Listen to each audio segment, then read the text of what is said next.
A Cardano news update. It's the 1st of November 2023, and this week we are covering a whole bunch of things in the Cardano ecosystem. I was sick last week, so I couldn't cover anything last week. So we've got a whole bunch of things looking all through the DeFi ecosystem that is thriving on the Cardano blockchain at the moment.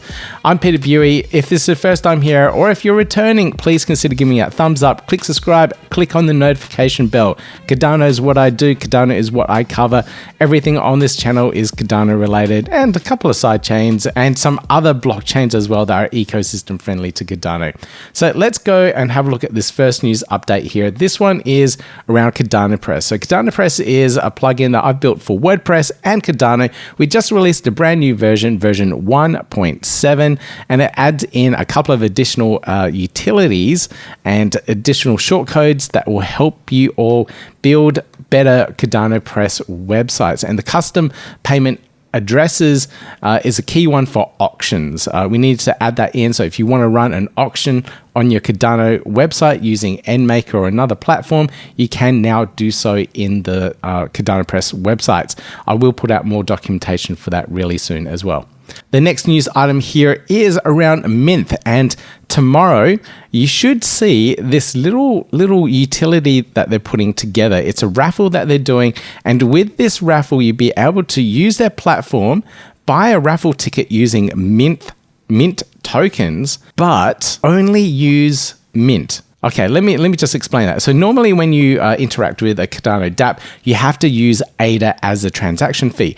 These guys have come up with a way to integrate in Bable fees into their platform, and that is to use a different token as the fee mechanism for your transaction. So in this case, you're only using the Mint token and no ADA, so the Mynth becomes the cost, the payment for your transaction cost.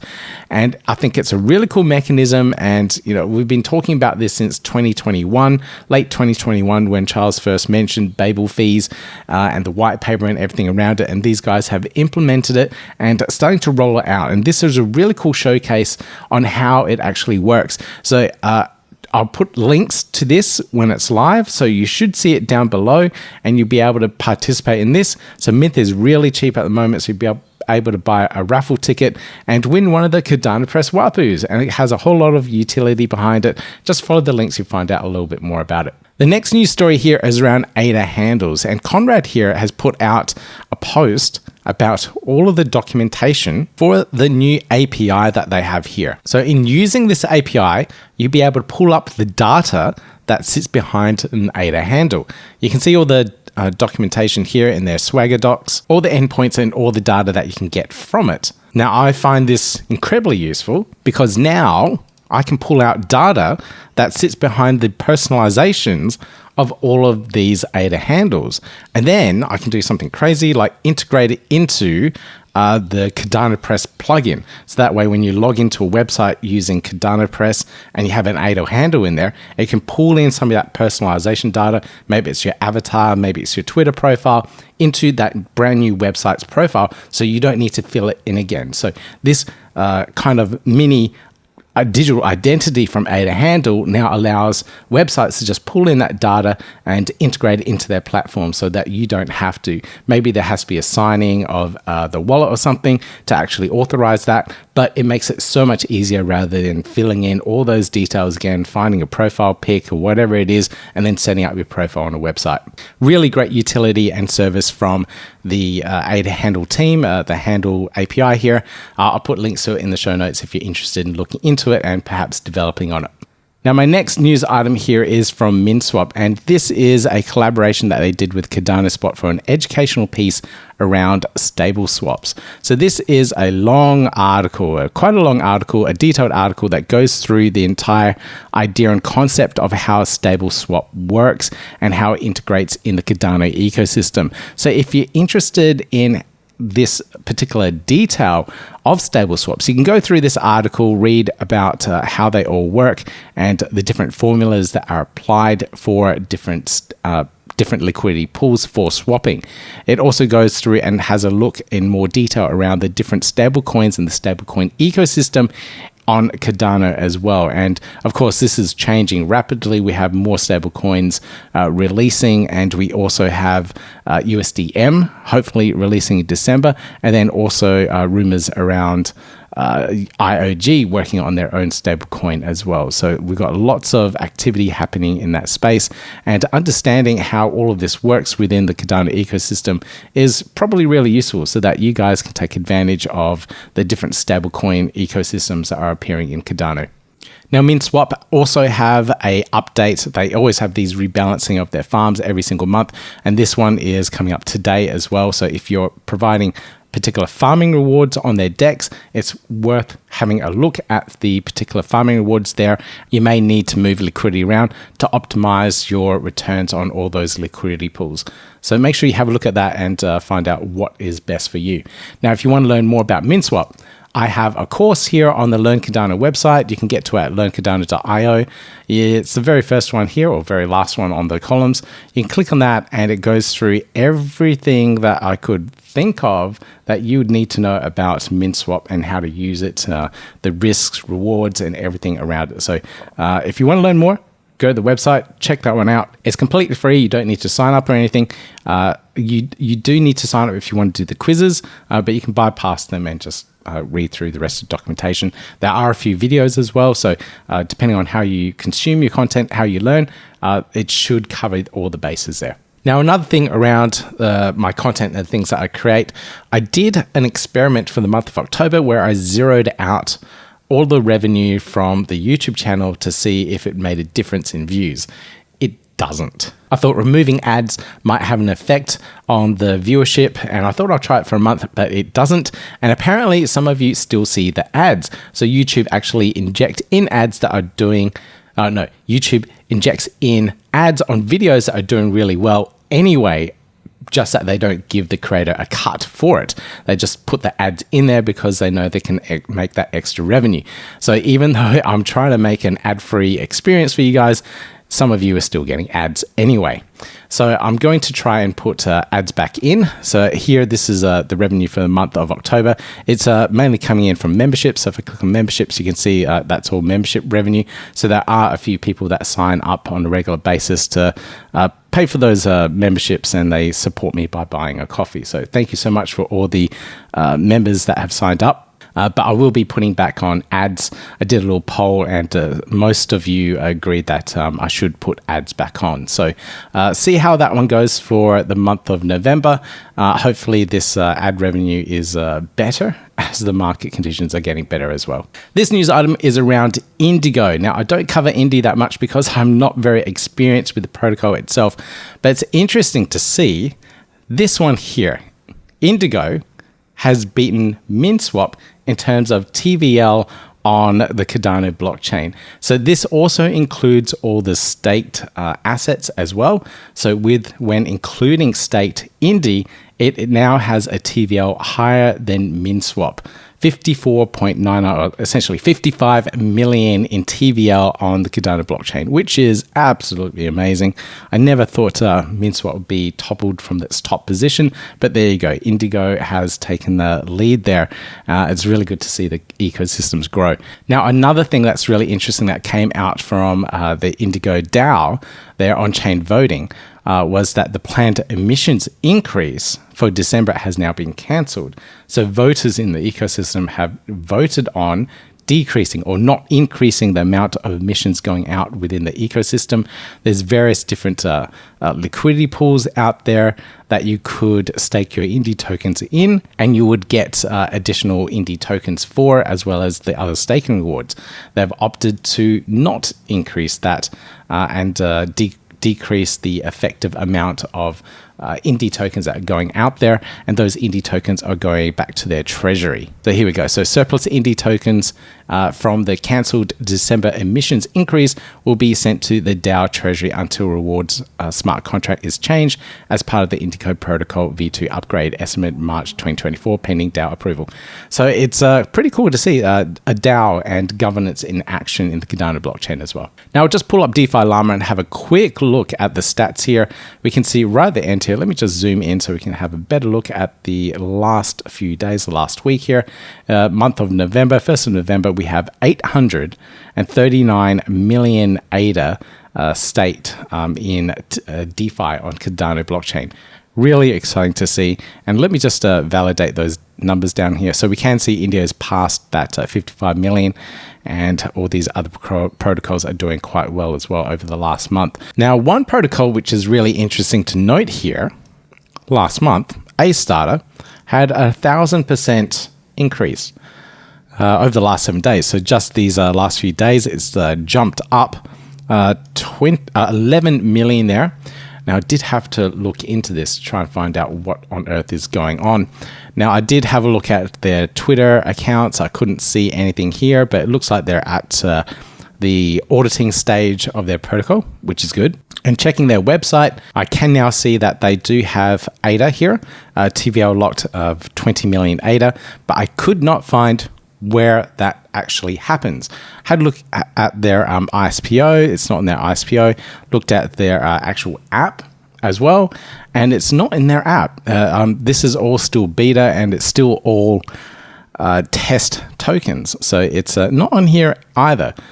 So I'm digging around. If you guys know where the TVL is coming from for the AStarter ecosystem, please let me know. I'm very, very curious to find out.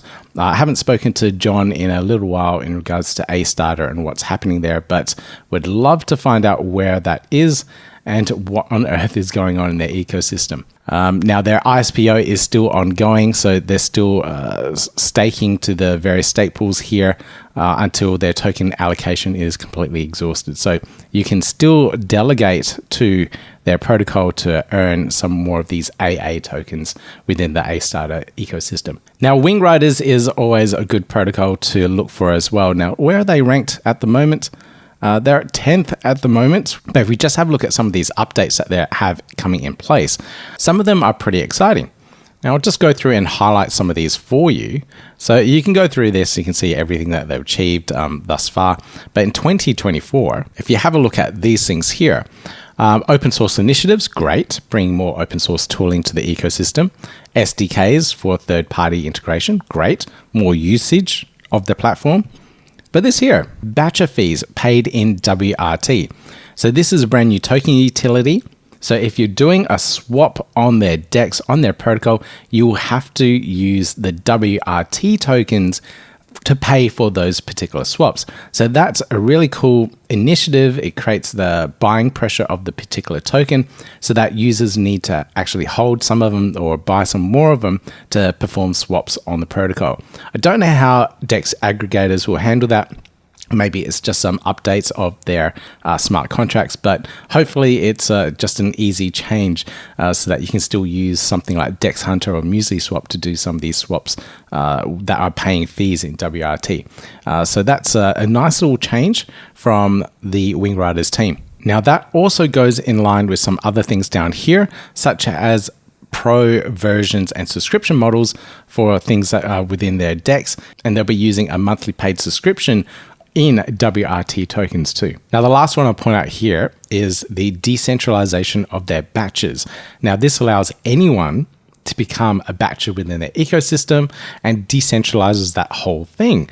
The only catch is at the moment, it's their main revenue driver on the DEX at the moment. So they may postpone this to a later date to keep operations sustainable. So fingers crossed we do see the market increase, become a little bit better, and we see the decentralization of that batcher system for Wingriders as well.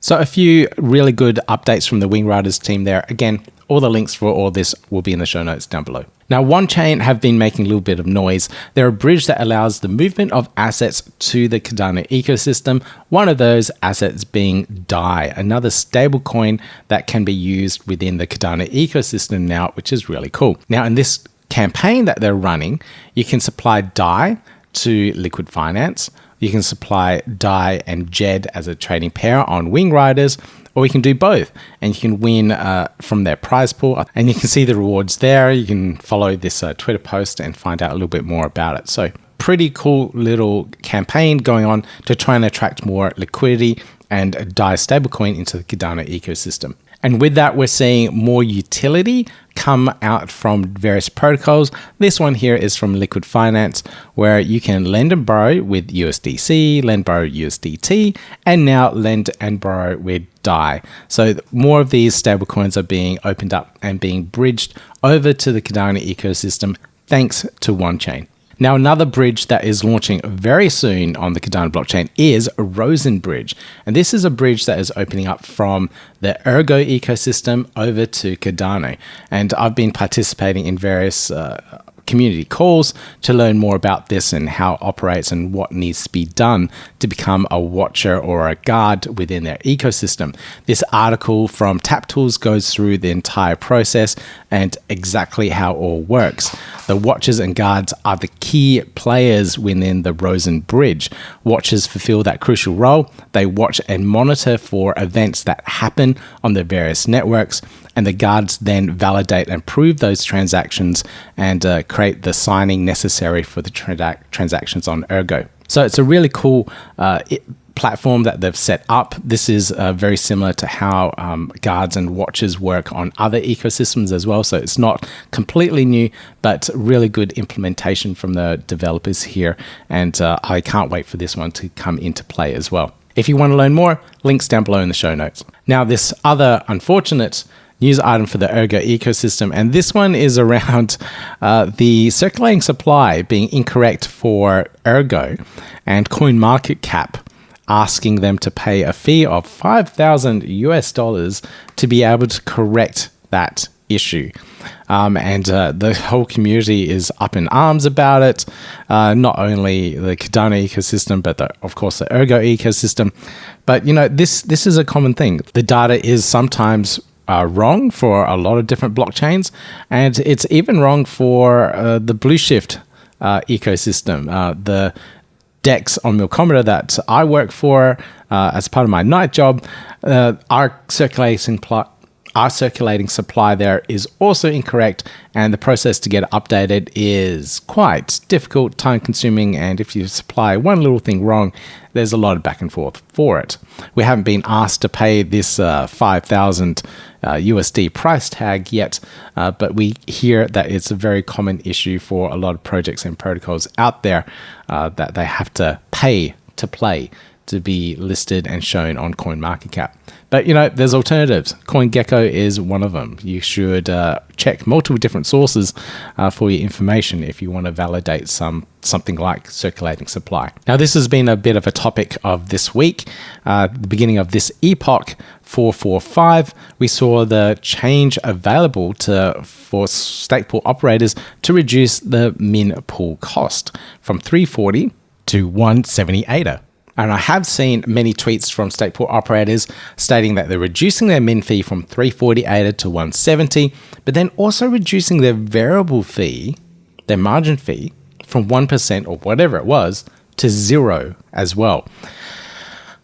This really feels like race to the bottom conditions for me. I don't think it's sustainable. And a lot of these stake pool operators do say that they will monitor the situations and may increase their variable rate again in the future. And I do hope they do, because that little amount of ADA is not enough to cover the costs of running a stake pool. Maybe they have other businesses in the background. I know some stake pool operators have large projects that they also run and operate, and they're quite profitable. So that kind of offsets the cost of running a stake pool. So that makes sense. But not everyone is in that kind of situation. So hopefully it changes for the best. And I do see the flip side also happening, where the epoch, the MinPoolCost is going down, but then also the margin fee is going up to compensate for that. And you can see here, EarnCoin Pool breaks it down. So delegates should get used to seeing higher margins. What does 4% mean? On every block, roughly 500 ADA, the margin fee would be 20 ADA. And that 20 ADA is significantly less than 120 ADA. So it's much more beneficial to see this MinPoolCost drop down, but then these margin fees go up. For my stake pool, I've left it as is at the moment. I didn't want to drop my MinPoolCost, because then I'm just competing against these smaller pools that are trying to gain more delegation. And I don't see the point of competing with the smaller pools that are really wanting the delegation. I'm just going to keep it as is now. So if people are looking for a slightly different reward ratio, you can go ahead and look for one of these smaller stake pool operators out there with the smaller cost. Just keep in mind that the operating costs are quite high, and it's not profitable at these type of rates. So make sure your operator can keep the pool running for a long time at those particular rates, or you may need to start looking for another operator again soon too. Now this one here, the Cardano Foundation did a brand new round of delegation. They do change this from time to time, but their new delegation strategy is for a longer period of time and has been delegated to ecosystem builders this time. So it was a selective process.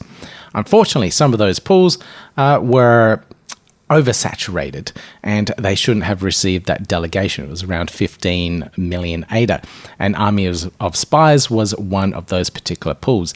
Now they do know that it was a mistake. It's on the forums, and it was acknowledged that it shouldn't have been delegated to, and that will be redelegated elsewhere. So I think Berry Pool and Army of Spies were two pools that were almost close to that saturation level and shouldn't have had that full saturation, full delegation to oversaturate. They should have selected a different pool, but that should be changed before the epoch change, so none of these delegates would be affected at all. So hopefully that is done. I know the Cardano Summit is just around the corner as well, so hopefully that's done before the summit so that nothing gets affected. Now this news item is from NuFi, and NuFi is the first wallet to support Sancho. Now Sancho is the network for voting and governance on the Cardano ecosystem, so you will need a different wallet to connect to it to be able to interact with it. And NuFi was the first one to integrate in, so congratulations NuFi for doing so. It's one step closer to governance on Cardano, full governance on Cardano, I should say. Now, if you haven't checked out NuFi, plenty of video documentation out there. If you check out the Blue Shift video channel, I am creating a video series specifically for NuFi because it integrates so nicely with Blue Shift DEX too. Optim Finance had a really good weekend with their token launch. So they and their DAO opted to launch their token with their initial liquidity event over the weekend on Saturday the 28th, and to have the Optim token launch and users provide liquidity for that event. Now they did so in a really interesting way in allowing the option to use bonds for that particular event.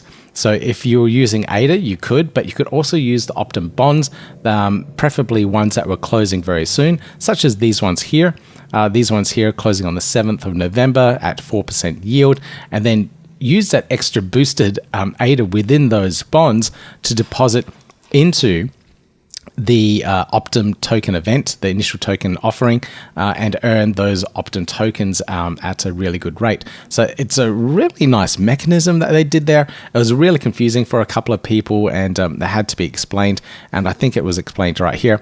Bond phase is an opportunity to exchange bonds at maturity, ADA value for Optim tokens. So it gave users that really good extra little bonus for those Optim tokens. Now, the next thing that I thought was really interesting that the Optim team did was the distribution of the tokens into liquidity pools out there.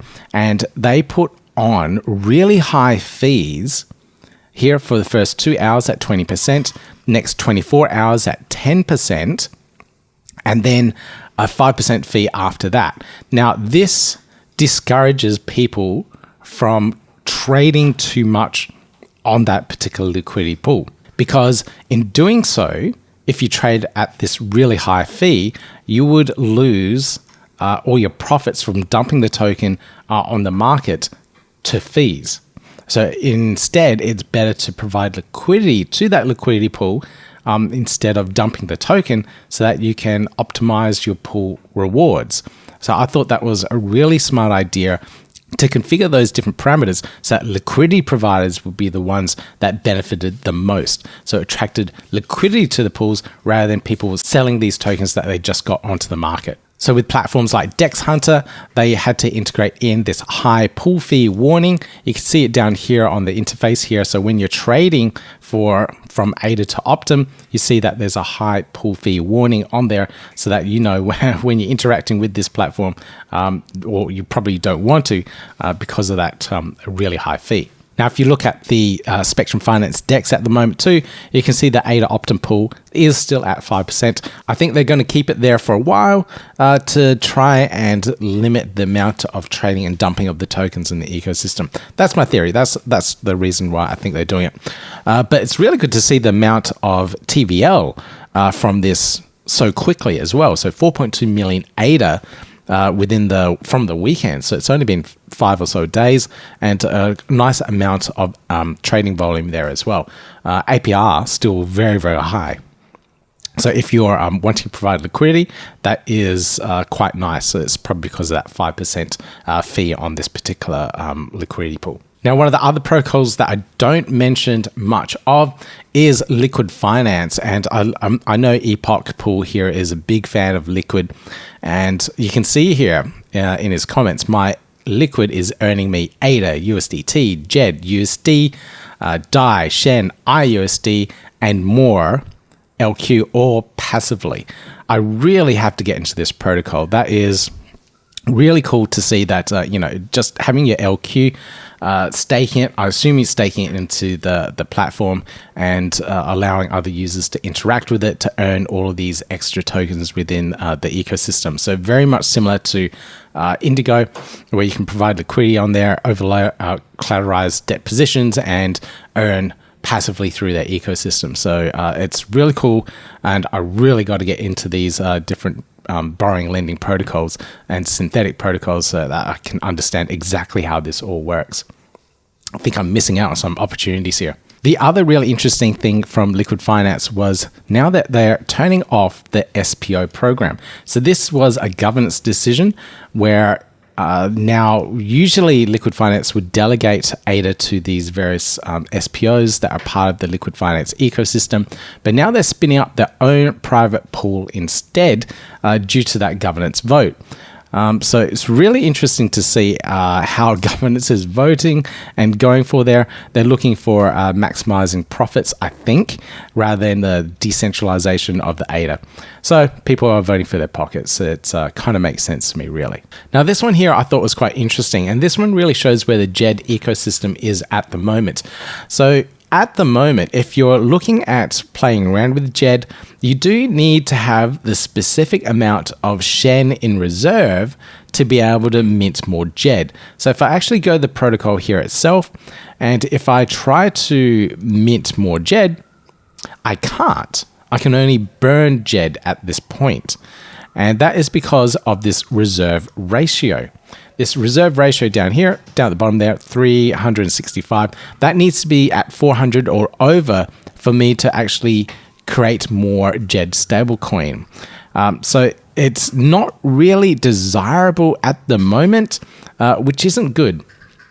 So the Cardano ecosystem does really need a stablecoin so that users can protect their profits on the ecosystem. And I think users are opting for IUSD, and now with Wanchain also bringing in those stable assets, users are looking for easier assets to use other than Djed, because with Djed you have to over collateralize so much of it to be able to use it and create it. So it's not really desirable at the moment. Hopefully we do see something like this return back to normal so that we can see the Djed stablecoin revitalize in the Cardano ecosystem. Now, no DeFi update wouldn't be complete without having a look at how Dexhunter is going at the moment. Now, this is another great day here on the 27th of October for Dexhunter, with 47% of total swaps on Cardano going through Dexhunter. Absolutely phenomenal numbers that the team are getting at the moment. And just having a look back at the last month of just Dexhunter's launch, the first stop loss on Cardano, 30-40% daily swaps, token baskets, integration was different protocols and different platforms out there. Order book view, global token trends view, limit order splitting up to 40 transactions. That's really cool. Smooth most hyped token launches with up to 500 concurrent users. 65,000 total swaps, 16,000 total limit orders, 3,000 holders. Hunt has been the #1 token by trading volume since its launch. Hunt is #1 token by volume on Levy. So absolutely amazing numbers. It's one hell of a month for the Dexhunter team. Now the team do have this ability now to integrate their swaps onto any different protocol out there. And if you want to be a part of their partners' dashboards and being able to integrate this in, just check out their documentation. It's all there for you. Now, I've mentioned Coinecta before. You can check out the links to the interview in the top right-hand corner there, but they have their FISO details coming up very soon. This is their dashboard that they're putting together. Looks pretty clean. All you have to do is go through, search for the various pools and click on Stake Now. You'll be able to delegate directly to those pools and earn some of these CNCT tokens for their launch pad as well. So really cool to see that it's all coming together. It's come together pretty quickly, actually. So it's a nice rate of development from that team. Now, with the Cardano Summit coming up around the corner, we have the Empowa team announced as the official NFT provider for this year's Cardano Summit, and they're partnered up with NMaker to do this particular mint. You can check out, here we go, this is a kind of a sneak peek of that official NFT there. You can see that there, it's cut off a little bit at the bottom, but you'll be able to mint these in a bundle for 50 ADA each. And I'll just go to the website so you can have a look at the minting process, but I have minted these already for myself. I've been collecting the NFT collections every year since 2021. So these are the NFTs here. You can just click on that, connect your wallet and mint away. Real quick, easy process to get up and running and have your Cardano Summit NFTs directly in your wallet. Now, I mentioned this a little bit earlier when I was talking about stablecoins, but this was an interesting announcement from Import Output about the hire of these two gentlemen here to join the stablecoin initiative, stablecoin venture from IOG being announced today. You can see all the details in the article here about the announcement. Again, I'll put links to it all in the show notes for you. Now, this is the last one I want to mention, and this is from Kreate, where they have their own secondary marketplace now where creators can create and list their NFT collections on their marketplace itself. So it's been a great platform where creators can come in and mint and sell their one-of-one collections, create a really cool profile, etc. But now they have their own marketplace on there as well. So it gives users that whole flexibility of how they can sell and then how buyers can come in and purchase those particular NFTs. So I love what the Kreate platform is doing for creatives in the ecosystem, and I can't wait to see what they come up with next. Now that's it. That's all the Cardano news updates for this episode. There was quite a lot there. When I take a week off, the news items do kind of back up a little bit. So I had a lot to go through. Hopefully you enjoyed this one. If you did, please consider giving me that thumbs up, click subscribe, click on that notification bell, and you won't miss out on any Cardano related updates. I have a lot coming up for the month of November. A lot of people have already booked in for their interviews for this month. So it's going to be a very, very busy month. But until then, I'll see you in the next video. Yeah, gotta do it like that. You've been listening to the Learn Cardano podcast. Gotta get it hype. Crypto is what we like, but this is not investment or financial advice. Gotta do your research, cause it's risky. We know it is. This show is educational and it's informative. Crypto's the future, really, it ain't no debate.